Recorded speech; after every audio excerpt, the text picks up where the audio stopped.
చేయొద్దు అనడము ఏ మేరకు సమంజసము? నేను ఒకటే అడుగుతున్నా, వద్దనే వాళ్ళని.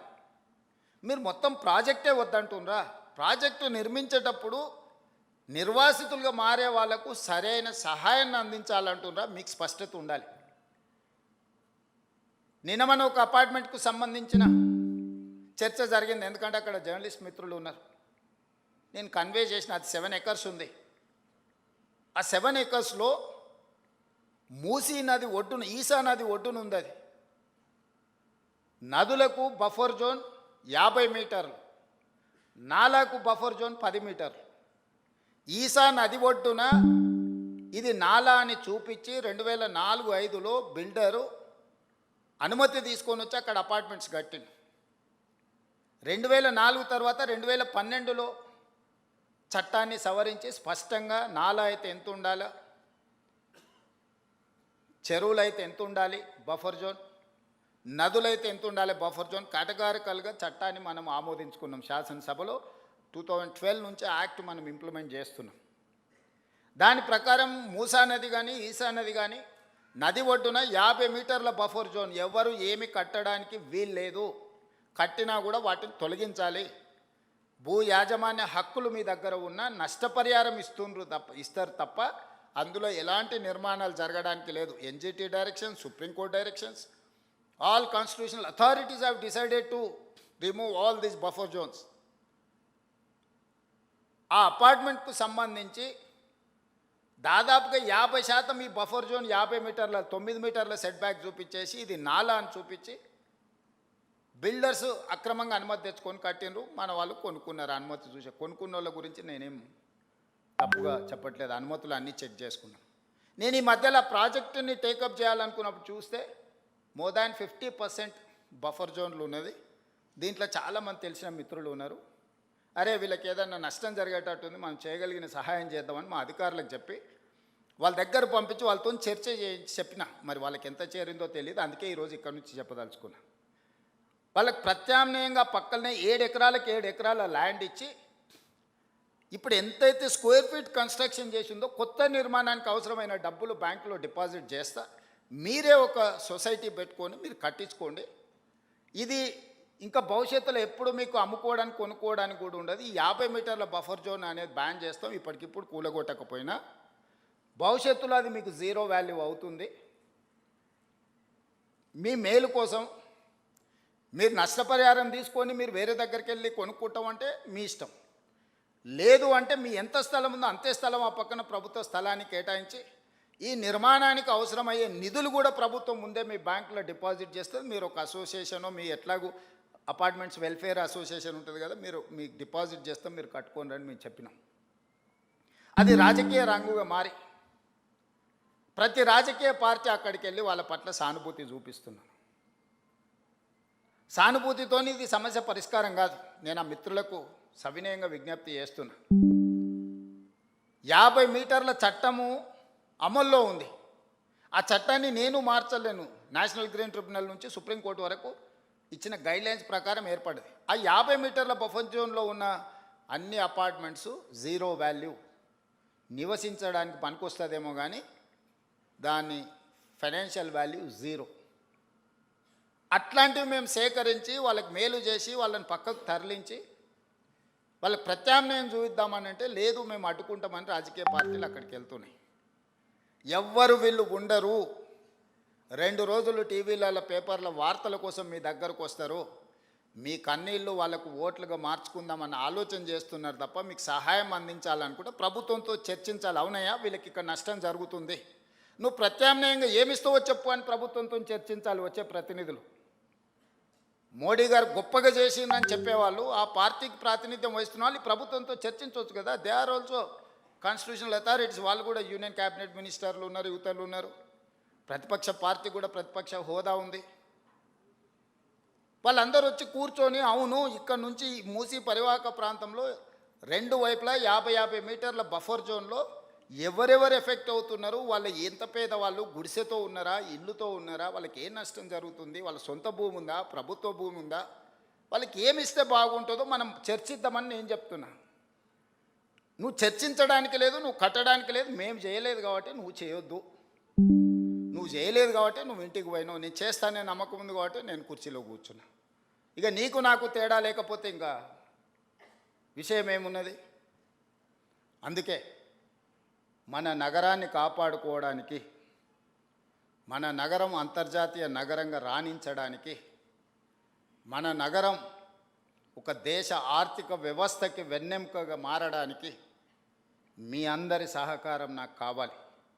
ఇది నేను నా ఒక్కడి కోసం, నా ఇంటి కోసం చెప్పడం లేదు. మీరందరూ మహిళా జర్నలిస్టులు అనుకుంటే రేపు 13th రోజు తాజ్ కృష్ణాలో పవర్ పాయింట్ ప్రజెంటేషన్ ఈ మూసీ నది మీద ఫేజ్ 1 మీద ఈరోజు డీటెయిల్ ప్రాజెక్ట్ రిపోర్ట్ ఇవ్వబోతున్నా. గాంధీ స్టాచ్యూకి 5,000 కోట్లు ఖర్చు పెడుతున్నారు. ఎవడన్నా బుర్రుండేటోడు 5,000 కోట్లు ఖర్చు పెడతాడు ఆ స్టాచ్యూకి. స్టాచ్యూ కాస్ట్ 70 కోట్లు. ఆడ విజ్ఞాన మందిరం మొత్తం కట్టడానికి 100+ ఏదో అవుతుంది. టోటల్ కలిపితే కూడా 200 కాదు. అంబేద్కర్ భవన్కి 220 కోట్లు పెట్టారు, సంతోషం. మహాత్మా గాంధీ ఒక విజ్ఞాన కేంద్రానికి ఒక 200 కోట్లు పెడితే మీకు వచ్చిన కష్టం ఏంది? దాన్ని 5,000 కోట్లు 10,000 కోట్లు అని చిలువలు పలువలు చేస్తారు. నిజం గడప దాటకంటే ముందే అబద్ధం ఊరంతా తిరిగి వస్తుంది. ఇట్లాంటి దగ్గరనే మహిళా జర్నలిస్టులను నా రిక్వెస్ట్ ఒక్కటే, వాస్తవాలను మీరు ప్రజలకు చెప్పండి.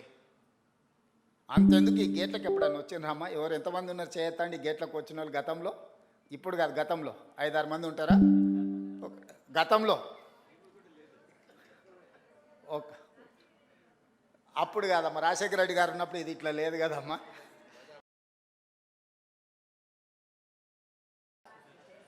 ప్రజాభవన్ అయినాక వచ్చి ఉంటారు. గడిగా ఉన్నప్పుడు వచ్చిన వాళ్ళు ఏమంటే అప్పుడు కాదమ్మా. 2014 నుంచి 2023 వరకు ఇందులోకి ఎంటర్ అయిన వాళ్ళు ఎవరున్నారు? ఒక 4, 1 2 3 4 4 ఉన్నారు.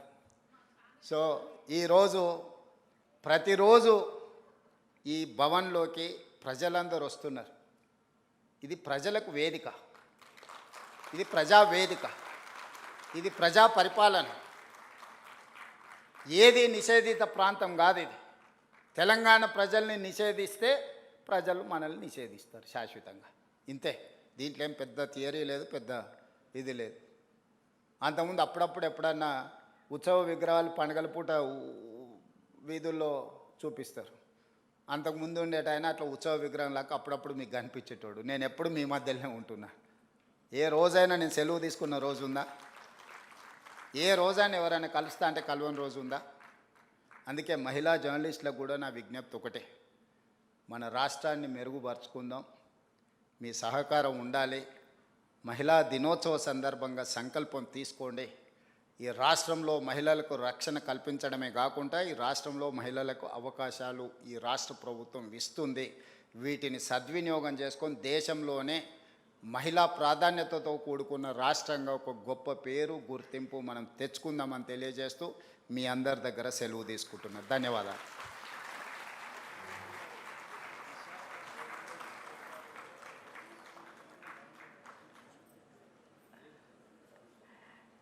సీనన్న, మహిళా రక్షణకు కమిటీలు వేయాలంటారు. ఆఫీసర్స్లో కూడా నిన్నమన్నా నేను దాని మీద డిస్కషన్ చేసిన. ఈవెన్ కార్పొరేట్ ఆఫీస్లో కూడా ఈ ప్రాబ్లం ఉన్నది. కంప్లైంట్ బాక్స్ ఉండాలి, దానికి సంబంధించిన సెక్యూరిటీ మెజర్స్ తీసుకోవాల్సిన అవసరం ఉంది. తప్పకుండా తీసుకుంటాం. అదేవిధంగా ప్రింట్ మీడియా, ఎలక్ట్రానిక్ మీడియాకు అథారిటీస్ ఉన్నాయి, complaining authority to examine their news and their views. Social మీడియాకు లేదు. డెఫినెట్గా తెలంగాణ రాష్ట్ర ప్రభుత్వం ఎగ్జామిన్ చేసి సోషల్ మీడియాలో ప్రసారం చేసే అవాస్తవాల మీద ఫిర్యాదు చేయడానికి కూడా ఒక వేదికను చేయాలనుకుంటున్నాము. ఎందుకంటే అసలు నకిలీ అని ఎప్పుడు ఉంటుంది, నిజము అబద్ధం అనేది తోడు నీడ లాంటివి. సో నిజమైన జర్నలిస్టుల ముసుగులో వ్యాపారాలు వ్యవహారాలు చేసే వాళ్ళకు ఉన్న తారతమ్యం ఏముందో దానికోసం ఒక చట్టాన్ని కూడా తేవాలన్న ఆలోచన ఉంది. తప్పకుండా రేపు వచ్చే శాసనసభలో చర్చ చేస్తాం. మీరు ఏదైనా అవకాశం ఉన్నా ఇన్పుట్ ఇవ్వండి. మీకు కొన్ని డెస్క్లో చేసే వాళ్ళకి ఏదో గుర్తింపు కార్డులు సమస్య అన్నట్టుగా కొంతమంది, ఎవరిని అట్లా లేదు. మేము అందరికీ స్పష్టంగా అన్ని అవకాశాలు, డెస్క్ జర్నలిస్ట్కి లేకపోతే మిగతా ఫీల్డ్ జర్నలిస్ట్లకి ఏం తేడా లేదు. నేను మంత్రి గారితో మీ అందరికీ చెప్పించిన ఈ వేదిక మీద నుంచి కూడా మళ్ళొకసారి చెప్తున్నా, అన్నిటికంటే ముఖ్యంగా మీకు ఇళ్ళ పట్టాలు చాలా రోజులు పెండింగ్ ఉంటే నేను వచ్చినాక ఇచ్చినా అవి ఆగిపోయినాయి.